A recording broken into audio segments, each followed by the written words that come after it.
हा प्रसंग माझ्यासाठी व सर्वांनाच प्रचंड भावनिक आहे।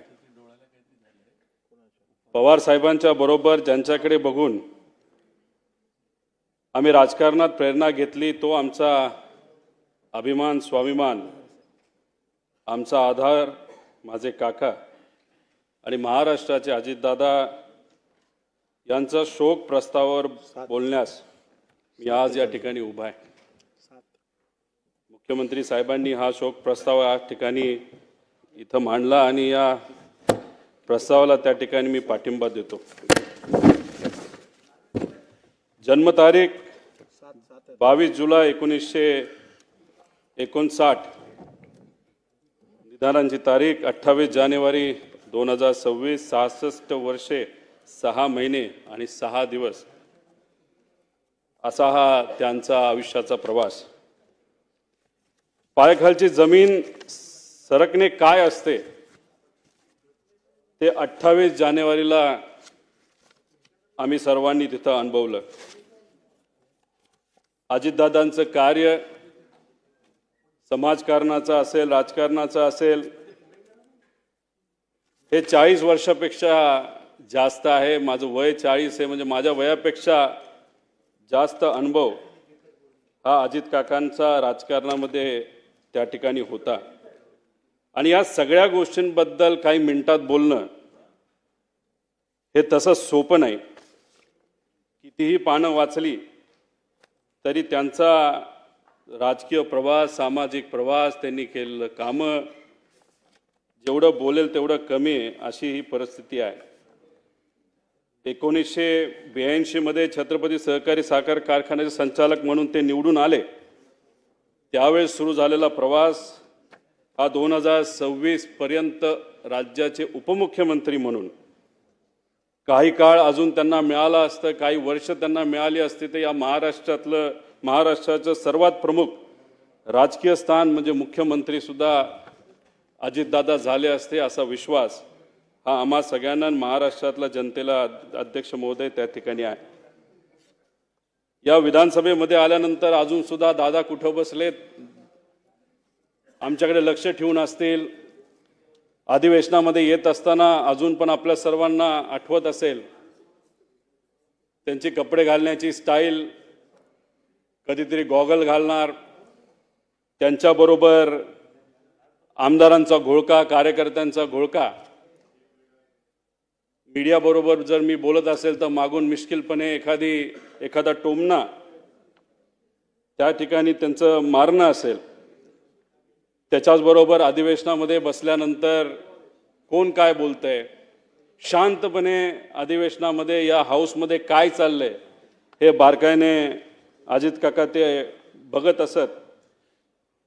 त्याच्याचबरोबर भाषण करत असताना चुकून मध्ये जर कुणी त्या भाषणामध्ये त्यांना अडवलं नाही तर थांबवलं नाही तर खूप आवाज केला तर मिश्किलपणे असंही बोलून जायचे की जास्त आवाज केला तर तू मंत्री होणार नाही याची काळजी मी त्या ठिकाणी घेईल। त्याच्याचबरोबर पवार साहेबांवर चुकून जर कुणी बोललं तर या हाऊसला डोक्यावर घेतलेलं सुद्धा आपण त्या ठिकाणी तिथं बघितलेलं आहे। या हाऊसमध्ये येणारा पहिला नेता कोण असेल तर अजितदादा असायचे आणि हाऊस संपल्यानंतर शेवट जाणारा जर कुठला नेता असेल ते अजितदादा असायचे। त्याच्याचबरोबर आमच्यासारखे नवीन जे आमदार आहेत त्यांना बोलायला मिळतंय का, ते योग्य पद्धतीने बोलतायत का, एखादा विषय मांडला लगेचच्या लगेच तिथं उत्तर देऊन त्या विषयाला मार्ग सुद्धा त्या ठिकाणी ते लावून द्यायचे। अध्यक्ष महोदय, जेवढं दुःख कुटुंबीय म्हणून आम्हाला झालंय तेवढंच दुःख या महाराष्ट्रातला प्रत्येक व्यक्तीला तिथं झालेलं आहे।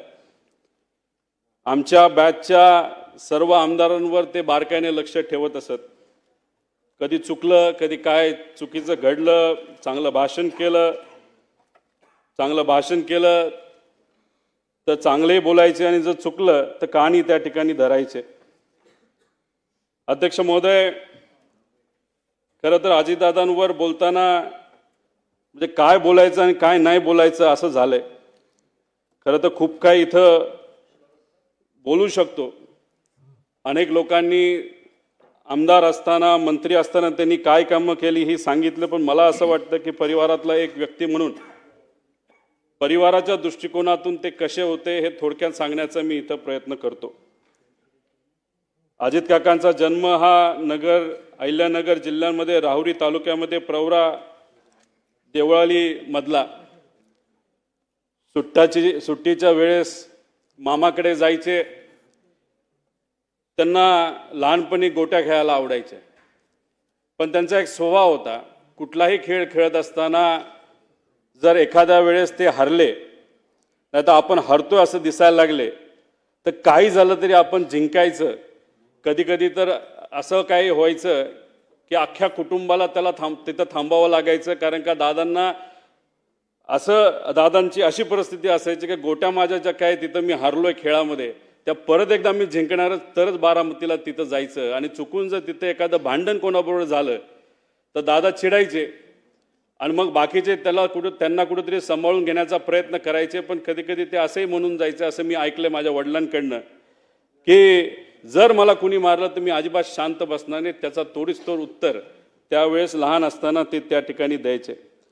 त्याच्याचबरोबर बारामतीला शाळेला जेव्हा ते जायचे तेव्हा नीरा कनाल हा मधून वाहत असायचा. नीरा कनालमध्ये जर पाणी असेल तर त्यांना थोडंसं लांबून जावं लागत होतं. बघा ना, योगायोग लहानपणी जेव्हा त्यांना लांबून जावं लागत होतं तेव्हा ते सारखे चिडायचे की पाणी कोण सोडतंय, पाणी सोडलं तर मला लांबून जावं लागतंय. पण नंतर 15 वर्ष नीरा कनाल ज्या मंत्रालयाचा भाग आहे त्या मंत्रालयाचं मंत्रिपद हे दादांनी त्या ठिकाणी खूप सक्षमपणे बघितलं, आपण सगळ्यांनी बघितलं. माझ्या वडिलांचे आणि त्यांचे फार चांगले संबंध होते. दोघं एकत्र बऱ्याच वेळा तिथं थांबायचे, राहायचे. त्या दोघांना कृषी क्षेत्र खूप आवडायचं. एकदा त्यांना चांगली जर्सी गाई घ्यायची होती. दोघांनी ठरवलं चला बँगलोरला आपण जाऊ. दोघं गेले बँगलोरला. पैसे थोडे घरून घेतले होते. तिथं गेल्यानंतर तिथं गाया सगळ्या तिथं निवडल्या. आता कसं जायचं तर बजाजचा एक मोठा टेम्पो असायचा, जो काही ट्रॅक्टर नाही तर गाड्या घेऊन यायचा, त्याच्यामध्ये तो बुक केला, त्याच्यामध्ये गाई ठेवल्या. बँगलोरपासून ते बारामतीपर्यंत मग शेण साफ करणं असेल, दूध काढणं असेल, पाणी देणं असेल, दूध काढलेलं विकणं असेल, या सगळ्या गोष्टी अजितदादांनी आणि माझ्या वडिलांनी तिथं केल्या. आणि हे करत असताना कधी बोलून दाखवलं नाही. सहसा सगळ्यांची सवय असते की आमचं लहानपण कसं होतं, किती अडचणीचं होतं, हे सातत्याने अनेक लोक तिथं बोलून दाखवतात, पण दादांनी कधी ते तिथं बोलून दाखवलेलं नाही. त्याच्याचबरोबर असेही काही अनुभव मी ऐकलेले आहेत की जेव्हा लहानपणी ते श्रीनिवास काका असतील असं चालत मातीच्या रस्त्याने जायचे आणि जात असताना जेव्हा रस्त्यावर एखादा दगड असेल, काटा असेल ना तर काही असेल तर ते साईडला सारून ठेवायचे. की त्यांचं म्हणणं असायचं की ठीक आहे, आपण आता चालतोय, आपल्याला दगड दिसतो तर तो बाजूला करूया, म्हणजे मागून येणारी एखादी गाडी असेल, बैलगाडी असेल, त्याला कुठं त्या ठिकाणी त्रास होऊ नये. म्हणजे दुसऱ्याची काळजी कशी घ्यायची ही लहानपणीपासून दादांनी त्या ठिकाणी जपून ठेवलं होतं. त्याच्याचबरोबर शेतामध्ये जात असताना गाजर गवत असेल नाही तर अजून कुठलं काय असेल तर ते उपटायचं आणि बांधावर काढून ठेवायचं.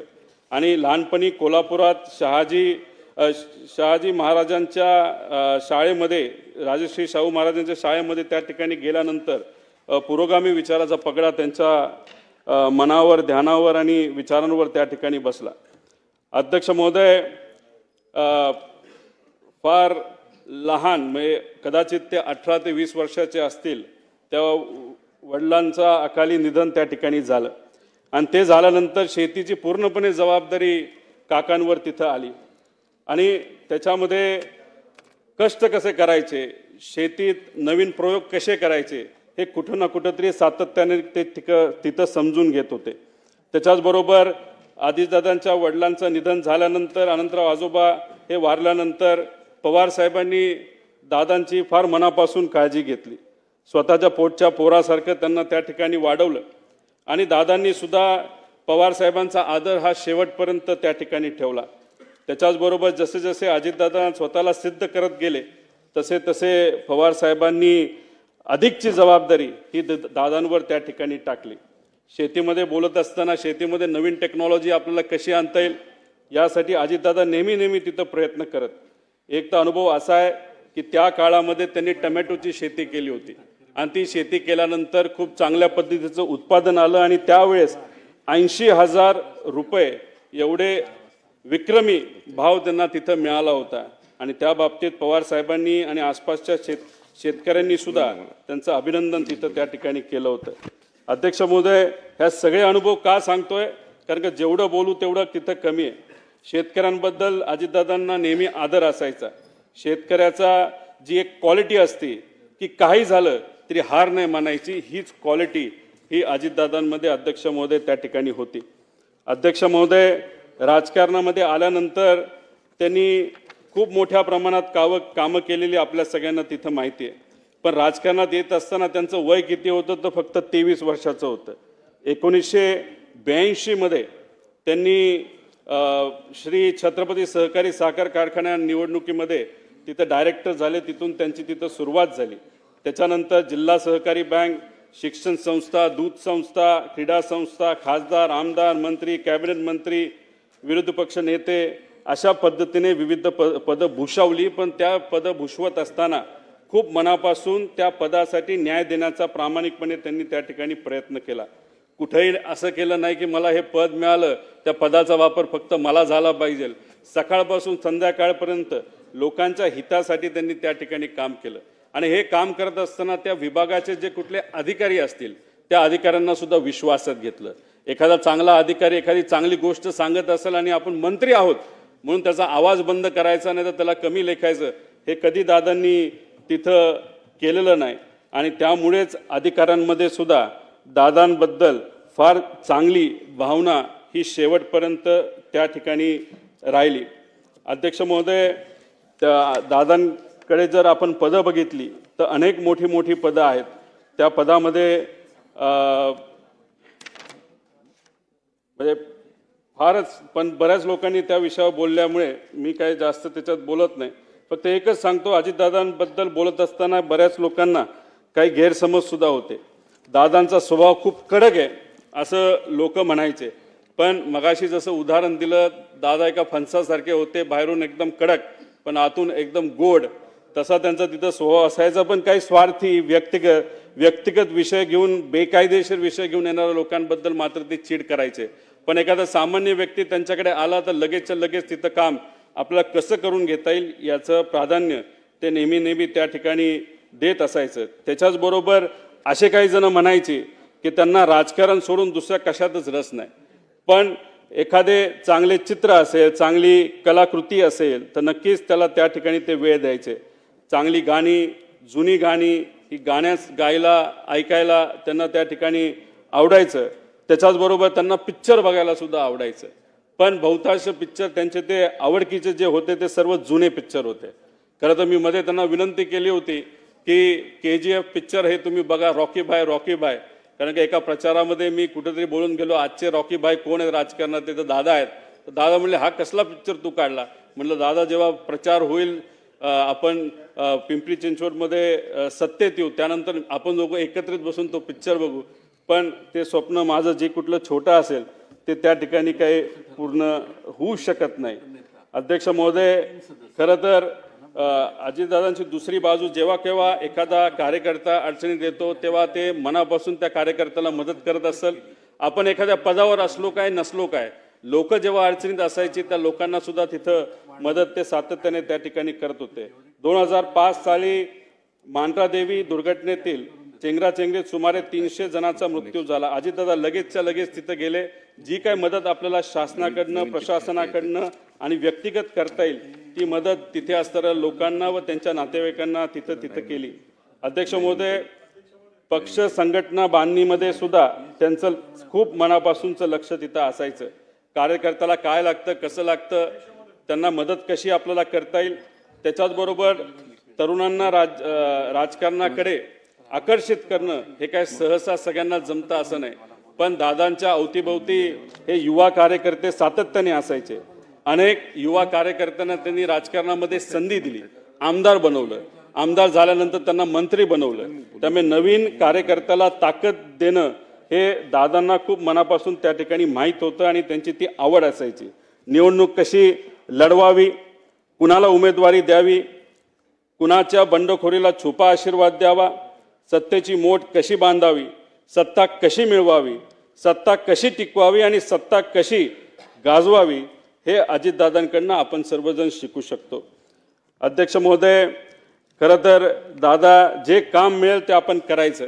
एखादा व्यक्ती आला, त्याला काम सांगितलं, दादांचा मूड जर खराब असेल तर मग चुकून दादा जर त्याच्यावर चिडले तर 5-10 मिनिटांनी परत एकदा ते फोन करायचे, बाबा तुझं काम काय होतं, आणि लगेच ते काम तिथं करून दाखवायचे.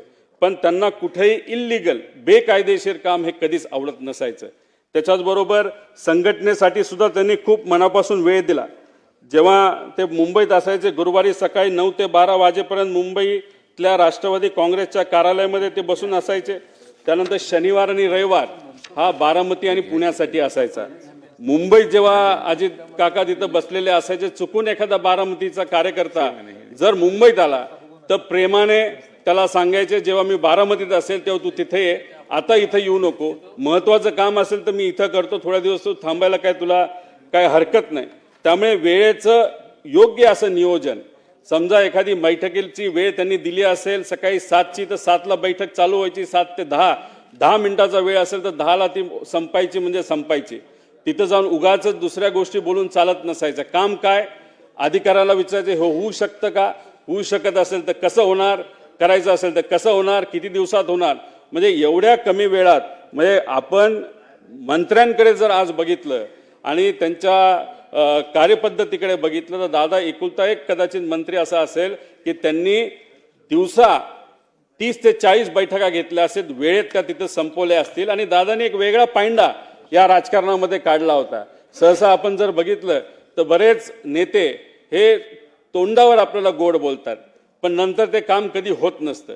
पण दादाने एक नवीन पायंडा सुरू केला होता या महाराष्ट्राच्या राजकारणामध्ये. होणार असेल तर लगेच सांगायचं करतो, फोन लावणार, आणि होणार नसेल तर होणार नाही. त्यामुळे लोकांचा वेळ सुद्धा अध्यक्ष महोदय त्या ठिकाणी वाचायचा.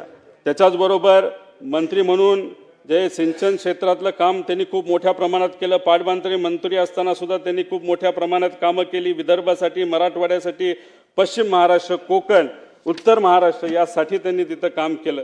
पाणी पुरवठा मंत्री असताना सुद्धा त्यांनी खूप मोठ्या प्रमाणात कामं केली. अर्थमंत्री म्हणून तर एकदम शिस्तीचे मंत्री आणि अर्थमंत्री म्हणून त्यांची तिथं ओळख आहे.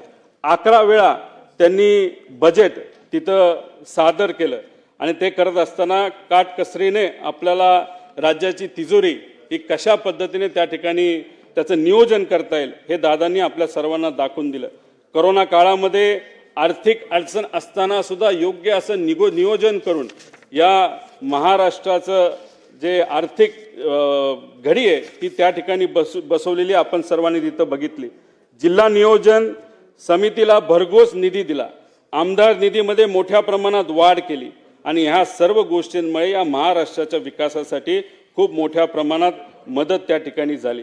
त्याच्याचबरोबर ऊर्जा मंत्री असताना सुद्धा त्यांनी अशी कधी परिस्थिती आणली नाही की आपल्याला ट्रान्सफॉर्मर पाहिजे, आपल्याला त्या ठिकाणी डीपी पाहिजे आणि डीपी तो MSEBकडे नाही आहे. तिथं एवढं पैशाचं नियोजन चांगल्या पद्धतीने केल्यामुळे कोणालाही कुठल्याही शेतकऱ्याला त्या ठिकाणी अडचण झाली नाही. त्याच्याचबरोबर महावितरण, महापरेशन आणि महाजेनको या तिन्ही कंपन्या आर्थिक दृष्टिकोनातून सबलीकरणाकडे दादांनी त्या ठिकाणी नेला. क्रीडा क्षेत्रात तर त्यांचं काम मोठंच आहे. पण मला फक्त एक गोष्ट या ठिकाणी सांगायची की दादांबरोबर असताना जेव्हा दादांवर बिनाबुडाचे त्या ठिकाणी काही गोष्टी बोलल्या जायचे तेव्हा दादांना खूप मोठ्या प्रमाणात वाईट वाटायचं. जनतेच्या विकासाचं राजकारण करत असताना दादांवर नको नको ते आरोप झाले. ज्या दादांनी आयुष्यभर स्वच्छतेचा अग्र धरला त्यांच्या अंगावर आरोपाचे डाग उडवले गेले. त्यावेळी दादा किती अस्वस्थ व्हायचे हे आम्हा सगळ्यांना त्या ठिकाणी माहिती. विशेष म्हणजे यातील एकही आरोप या मंडळींना सिद्ध करता आला नाही.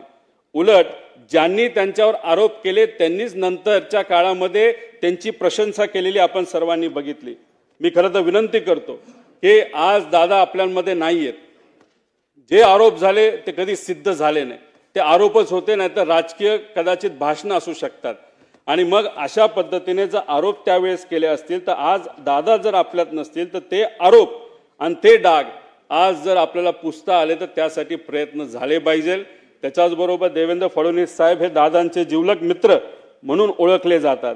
त्यांना मी विनंती करतो की हे जे खोटे सगळे आरोप आहेत एका गठोड्यात तिथं भरून या समुद्रामध्ये जर टाकून दिले तर मग मला असं वाटतं की त्यांना ती आदरांजली, खऱ्या अर्थाने आदरांजली असं आपल्याला कुठेतरी म्हणावं लागेल. अध्यक्ष महोदय, बाकी संस्थेमध्ये पण त्यांचं कार्य खूप मोठं होतं. काकांनी PDCC बँक असो, विद्या प्रतिष्ठान असो, VSI, TDA अशा इतर संस्थांमध्ये सुद्धा खूप चांगल्या पद्धतीने काम केलं. PDCC बँकेचं नाव हे अख्ख्या भारतामध्ये फार आदराने कोऑपरेटिव्ह सेक्टरमध्ये तिथं घेतलं जातं. अजितदादा आणि बारामतीचं नातं फारच वेगळं आहे. दादा बारामतीवर खूप मनापासून प्रेम करायचे आणि बारामतीकर दादांवर खूप मनापासून प्रेम करायचे. तिथं गेल्यानंतर कुठलाही विषय असेल तर दादा लगेचच्या लगेच तिथं लोकांचा सोडवायचे. झाडाकडे जेवढं लक्ष असायचं तेव्हा झाडाच्या फांद्यांकडे सुद्धा लक्ष असायचं. एखाद्या गावामध्ये काय कुठली अडचण आहे, कोणाची अडचण आहे, कशा पद्धतीने आपल्याला काम करता येईल, ॲडमिशनचा विषय आहे का, MIDCचा विषय आहे का, नोकरीचा विषय आहे का, लाईटचा विषय आहे का, एवढा मोठा नेता असताना, या राज्याचा उपमुख्यमंत्री असताना सुद्धा एखाद्या व्यक्तीला, बारामतीच्या एखाद्या व्यक्तीला एखादा विषय सांगितला, एखादी अडचण सांगितली तरी लगेचच्या लगेच ती आपल्याला कशी सोडून देता येईल याचा प्रयत्न हा अजितदादाने तिथं केला. बारामती पॅटर्न काय असतं हे पवार साहेबांच्या विजनली अजितदादांनी त्या ठिकाणी सगळ्यांना दाखवून दिलं. अहो, विरोधक सुद्धा बोलत असताना भाषणात सांगतात की आम्ही या भागामध्ये बारामती करून दाखवतो. असा एक पॅटर्न हा अजितदादांनी अख्ख्या महाराष्ट्राला सोडा अख्ख्या देशाला तिथं त्या ठिकाणी करून दाखवला. तसंच काहीतरी पिंपरी चिंचवडमध्ये सुद्धा विकासाच्या माध्यमातून तिथं चांगल्या गोष्टी केलेल्या आपण सर्वांनी तिथं बघितल्या. अध्यक्ष महोदय, किती कमिटेड होते दादा काका हे मी तुम्हाला एका उदाहरणाच्या माध्यमातून तुम्हाला सांगतो. पुणे जिल्हाधिकारी कार्यालयाचं उद्घाटन 2014 मध्ये झालं. ही बिल्डिंग कुणी मान्य केली होती तर दादांनी त्याची मान्यता दिली होती. डिझाईन त्यांनी बघितलं होतं. तिथं कॉन्ट्रॅक्टर जो काही कॉम्पिटिटिव्ह बिडिंगच्या माध्यमातून आला होता, त्यानंतर आर्किटेक्ट पासून सगळ्या गोष्टी दादांनी बघितल्या होत्या. फक्त 2014ला सत्ता बदलली आणि त्या बिल्डिंगच्या उद्घाटनासाठी दादांना बोलवलं गेलं नाही. पण तरी सुद्धा बिल्डिंगचं उद्घाटन होणार आहे, CM आणि इतर नेत्यांच्या माध्यमातून होणार आहे. दादा आदल्या दिवशी रात्री गेले, अधिकाऱ्यांना बोलवलं, आर्किटेक्टला बोलवलं, कॉन्ट्रॅक्टरला बोलवलं. कुठं काय चुकीचं आहे का, कुठं काय साफसफाई राहिली का, ह्या सगळ्या गोष्टी त्यांनी बघितल्या. एवढी कमिटमेंट ही अजित काकांची, अजितदादांची तिथं आपण सर्वांनी या महाराष्ट्राच्या राजकारणामध्ये तिथं बघितली. अध्यक्ष महोदय, 2 मिनिटं फक्त राहिले. मी आणि अजितदादा फार आमचं जवळचं नातं होतं. माझ्या जीवनामध्ये मला जिल्हा परिषदेचं म्हणजे राजकारणातलं पहिलं तिकीट जर कुणी दिलं असेल तर ते अजित काकांनी दिलं. आमदारकीचं तिकीट जर कुणी दिलं असेल तर ते माझ्या काकांनी तिथं मला दिलं.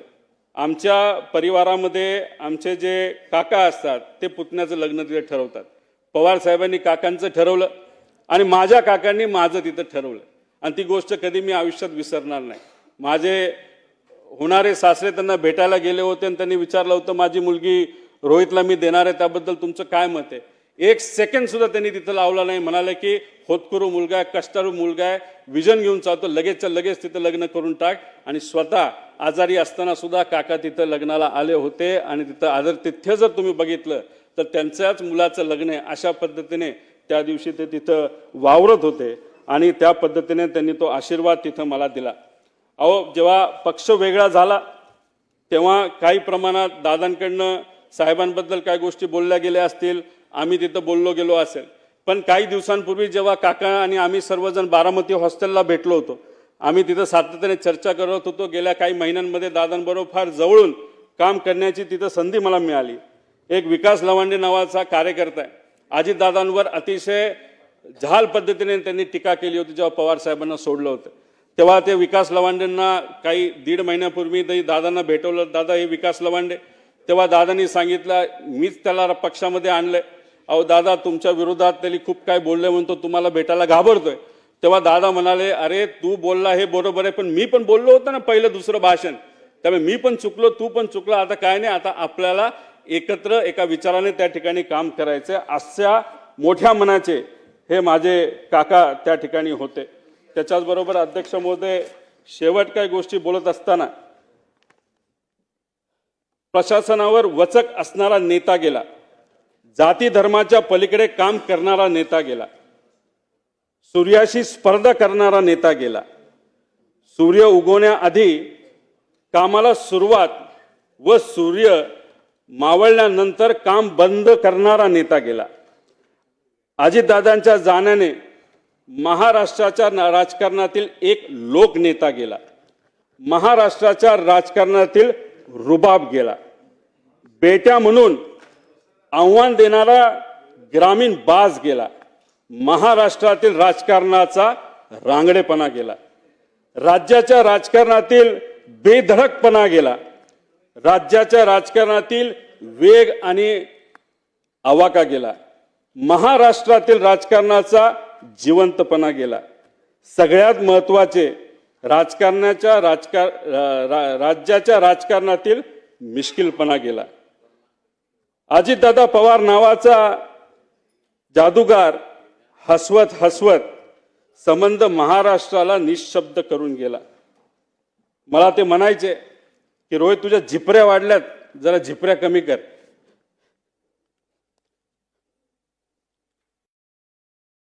त्या दिवशी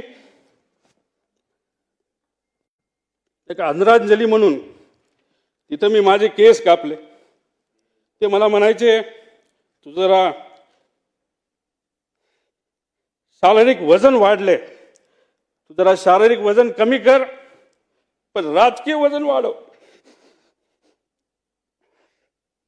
मी नुसतं म्हणायचो हो करतो, पण मी त्यांना शब्द देतो की माझी हेअरस्टाईल मी अशीच ठेवेल, शारीरिक वजन कमी करेल, राजकीय वाढवेल, पण एक गोष्ट मात्र खरी. ते मला म्हणायचे वरचं बटन वरपर्यंत लावत जा, पण काकांना एक सांगायचं, 40-50 वर्षानंतर मी जेव्हा तुम्हाला भेटेल तोपर्यंत मी बटन असंच उघडे ठेवणार, त्यावेळेस मात्र तुम्हाला भेटल्यानंतर हे बटन मी त्या ठिकाणी लावेल, कारण शेवटी हे बटन असं ठेवल्यानंतर तुमची आठवण त्या ठिकाणी मला नक्कीच त्या ठिकाणी येईल.